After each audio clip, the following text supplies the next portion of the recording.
Majority of people जो देखते हैं, हमसे बात करते हैं, उनमें वो बहुत बड़े एक वास्ट मार्केट में बाइंग करते हैं और ट्रेडिंग करते हैं, तो वहां उनके लिए फिर उनके पोर्टफोलियो में वो गिरावट काफी बड़ी दिखाई देती है। तो ऐसे में अब इसी का एक कॉम्प्लीमेंट्री सवाल फिरोज सर, और वो ये कि जब ऐसी स्थिति हो, अब जैसे भी हम समझे वॉलेटिलिटी को, वो सबके लिहाज से अलग अलग हो जाती है, कौन किस सेक्टर में किस तरह के शेयर्स में डील कर रहा है, तो क्या अगेन एसआईपीज एक बेहतर ऑप्शन हो जाता है रादर देन आप डायरेक्टली जाके किसी पर्टिकुलर स्क्रिप्ट में या शेयर्स में डील करें? यस विपिन जी, डेफिनेटली एसआईपी बेहतर विकल्प होता है। मैंने एक स्टडी की थी, उससे पता लगा था कि जो अब स्टॉक्स की स्टडी, जैसे दलजीत सर भी कह रहे थे, आप भी कह रहे थे, उसमें एक 15-17 एफआईआई ऐसे होते हैं जो बहुत शॉर्ट टर्म पैसा डालते हैं। ये कैसे पता लगता है कि कौन से वो 15-17 है? आपको ये मिल जाता है, ब्लूमबर्ग पे एक फीचर है। इंडिया, विदेश भर में कोई भी फैक्ट शीट में अगर एक शेयर का नाम लिखा हो, वो कंसोलिडेट करके दे देता है। तो आपको यह पता लग सकता है कि कौन से एफआईआई हैं जो खरीदते हैं और रिजल्ट के बाद बेच देते हैं। तो ऐसे मैंने 15-17 शॉर्ट टर्म एफआईआई की लिस्ट बनाई, बहुत केयरफुली उनको देख के। राइट, तो जो भी शेयर में ये 15-17 नाम दिखें, तो वो शेयर में गिरावट की या एग्जैजरेटेड राइज की बहुत ज्यादा संभावना। That's one reason why volatility happens in NSE small cap 250 stocks. NSC small cap 250 stock में तो 250 स्टॉक है। एमएससीआई के जो इंडिया स्मॉल कैप इंडेक्स में अब 499 स्टॉक्स।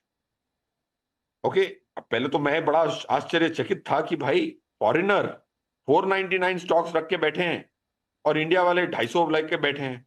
जो बाकी जो 244 स्टॉक्स है ना, वो सबसे स्टेबल स्टॉक्स, उसमें इंडेक्स फंड इन्वेस्टिंग आती है। सो पॉइंट मैं ये कह रहा हूं कि अगर आपने स्टॉक का कारोबारी करना है, इंडेक्स से जाके स्टॉक में जाना है, तो आपने अगर सिर्फ फंडामेंटल देखना है, तो आपको उतार चढ़ाव आज कौन खरीदेगा? मैं भी एक एनएससी स्मॉल कैप 250 कंपनी हूं, एनएससी 500 में हूं। मैं रात को दुकान बंद करके जाता हूं, कल सुबह मेरा भाव बढ़ना या घटना क्यों चाहिए? मेरा फंडामेंटल तो कुछ भी चेंज नहीं हुआ, रात को मुझे म्यूचुअल फंड कमीशन आ गई। So what happens is this demand and supply. There are some people who buy in with deep pockets and sell something. उसकी एनालिसिस जरूरी है। ये मैं खाली वो दिशा दिखा रहा हूं जहां पे स्टडी काफी अच्छी हो सकती है अगर कोई स्टॉक्स ओन कर। रहा सवाल क्या माध्यम से इन्वेस्ट करना चाहिए, मेरे हिसाब से एसआईपी रिटेल निवेशक ने इतनी स्मार्टनेस म्यूचुअल फंड की इन्वेस्टमेंट में दिखाना, मैं आश्चर्यचकित हूं। हर हर महीने जहां मार्केट गिरी थी ना, वहां नेट फ्लो नेगेटिव है एचएनआई की, रिटेल की पॉजिटिव है। राइट, बेचारे नाम बदनाम है रिटेल का, बट एक्चुअली एचएनआई उल्टा कर रहा है। आप देख लीजिए, अप्रैल जब लिबरेशन डे हुआ था तो मार्केट गिरी थी। उस साल उस महीने एसआईपी थी 26,000 करोड़ की, टोटल नेट फ्लो था नेगेटिव। बाकी लमसम का नेट फ्लो नेगेटिव था। अगर जो भी टोटल फ्लो था उसमें से एसआईपी हटा दो, जैसे जैसे सुनील सर कह रहे थे, इस महीने लास्ट मंथ भी नेगेटिव था एचएनआई का flow, if I assume HNI is lump sum. So retail SIP से इन्वेस्ट कर रहा है, उसको मैं सिर्फ एनकरेज करना चाहूंगा कि वो माध्यम बहुत सही माध्यम है। मार्केट सितंबर 24 से अब तक एनएससी 500 में भी नेगेटिव है 4-5%, but textbook definition of SIP rupee cost averaging has happened in this 1.5 year. मैं कल ही एक स्मॉल कैप का एक स्टेटमेंट देख रहा था एसआईपी का, लास्ट 2 साल का, उसमें रिटर्न है 13% compounded. Right, and that was not the best fund. So point I am making is, जो रुपी कॉस्ट एवरेजिंग की हम किताबी बात कहते हैं, बट ये 1.5 साल में it has been a classic text book definition. Nifty गई है 21,700 पे 2-3 बार ही, और वापस आई है 25-26 तक।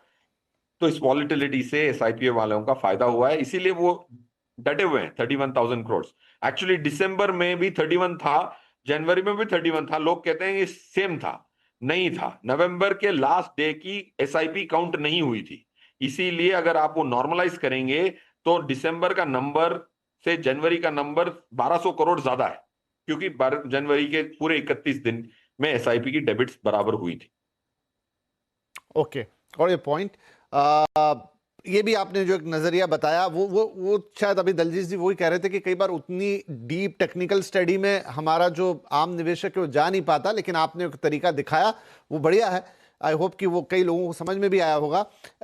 अनुराग जी, अब इससे पहले कि हम सब ये कहें कि अब आगे अगले हफ्ते में क्या करना है या आगे मार्केट के लिए क्या सेक्टर और कौन सी चीज़ें, एक चीज़ की जो DIIs FIIs वाली पूरी बातचीत चल रही है, इनफैक्ट हमारे सभी वक्ताओं ने बताया कि what the FII is looking towards India, क्या वो देख रहे हैं और उनका बिहेवियर कैसे कैसे चेंज होता है। अब आप वहां से जब देखते हैं तो आप या तो खुद को FII समझे या FII का दिमाग जो चल रहा है वो हमें बताएं कि वो क्या देखना चाह रहे हैं। कुछ मोटे तथ्य तो हमारे सामने आ गए, लेकिन उन्हें और क्या चाहिए। एक वक्त तक तो उन्हें भारतीय बाजारों में बहुत अच्छा लग रहा था, लेकिन अब हर दिन उनका मन बदलता है।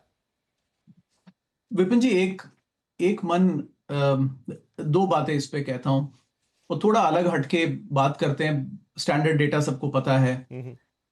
एक एग्जिट इंडिया एक ट्रेड का एक परसेप्शन बना हुआ है तकरीबन।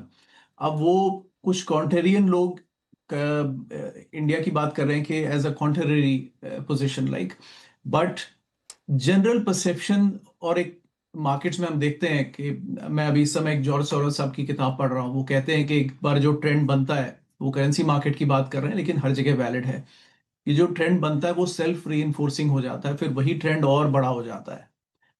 एक एक मायने में एक ट्रेंड बना हुआ है कि यार इंडिया के पास कंजम्पशन स्टोरी है लेकिन टेक्नोलॉजी और AI स्टोरी नहीं है अब, और वो डिसरप्शन के एंड पर है। तो एक एग्जिट ट्रेड चल रहा है। अब वो ट्रेंड अपने आप को सेल्फ रीइंफोर्स करता रहता है। आई डोंट थिंक इसमें इंडिया कुछ डायरेक्टली ऐसे चेंज कर सकता है शॉर्ट टर्म में। अब वो ट्रेंड चल रहा है तो वो चलेगा, और वो हम देख रहे हैं बहुत पहले से चल रहा है। तो अब उसके अलग रीजंस हो सकते हैं, लेकिन बाकी कुछ इस बात में कितनी सच्चाई है ये समय तय करेगा। इसको एक्सेप्ट करें कि ये ट्रेंड है, वो ग्रेजुअली बेचेंगे। लेकिन वो बेच इसलिए भी रहे हैं विपिन जी, मार्केट करेक्शन नहीं ले रहा है और प्राइसेस बहुत अच्छे हैं और एग्जिट प्राइसेस बहुत अच्छे मिल रहे हैं FIIs को।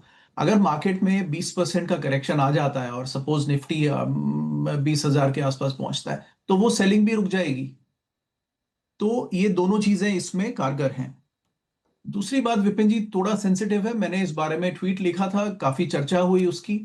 देखिए, एक जनरल परसेप्शन है कि Indian government wants to promote domestic champions, और वो फॉरेन मनी को फ्रिंज पे रखती है, लेकिन बहुत ज्यादा वो बड़ा प्रोपोर्शन बने वो लाइकिंग नहीं है। और ये बहुत सरकारों की लाइकिंग है, ऐसा बहुत यूरोप में भी बहुत गवर्नमेंट्स ऐसा करती हैं। थोड़े बहुत कोर्ट केसेस हुए, कुछ हुआ। परसेप्शन ये है कि foreign capital on the fringe ठीक है, लेकिन it should not be so big के वो फिर डिसरप्ट करे, उसके एंट्री से बूम और बस्ट की साइकिल शुरू हो।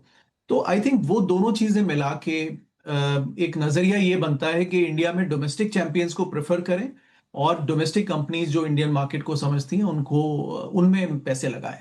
तो I think we should stop worrying about FIIs too much.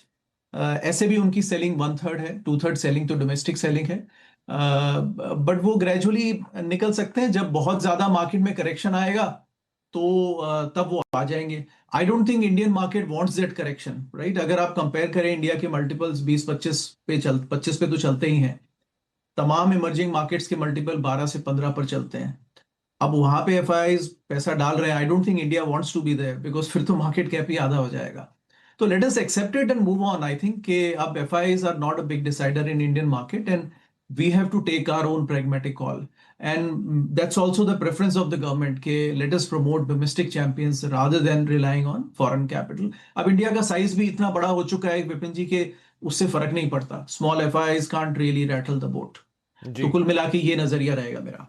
नहीं, एक आत्मनिर्भर भारत के अंदर एक आत्मनिर्भर मार्केट चाहिए जो आप कह रहे हैं, और उसी नजरिए की आप बात कर रहे हैं।